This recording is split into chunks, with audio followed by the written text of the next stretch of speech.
Badminton या खेळाचं नाव होतं पुना. आणि होय, तुम्ही बरोबर ओळखलं, हे नाव आपल्या पुण्यावरूनच दिलं गेलं होतं.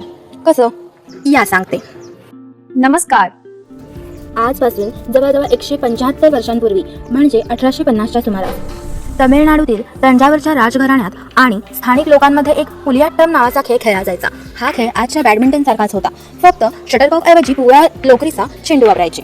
आणि जसं की आपल्याला माहीत आहे, 1850मध्ये भारतात इंग्रजांचे राज्य होते. तर काही इंग्रजी अधिकाऱ्यांनी हा तंजावरमधला पुलियाट्टम खेळ बघितला आणि जेव्हा त्यांच्या बदल्या झाल्या तेव्हा यातल्या काही अधिकाऱ्यांनी हा खेळ पुण्यात खेळायला सुरुवात केली.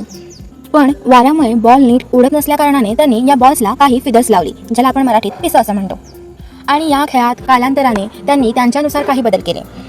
हा खेळ पुणे इथे जास्त खेळला जात होता, म्हणून त्यावेळी या खेळाला या शहराच्या नावावरून पुणा असं म्हटलं जायचं. जेव्हा हे अधिकारी इंग्लंडला परत गेले तेव्हा त्यांनी हा खेळ सोबत नेला आणि यातल्या एका अधिकाऱ्याच्या घरात हा खेळ खूप प्रसिद्ध झाला. त्या घराचं नाव होतं बॅडमिंटन हाऊस.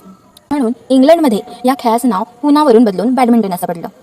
आणि भारतामध्ये सुरू झालेला पुन्हा हा खेळ इंग्लंडमध्ये जाऊन बॅडमिंटन असा झाला. आणि आज जगभरात या खेळाला बॅडमिंटन असंच ओळखलं जातं.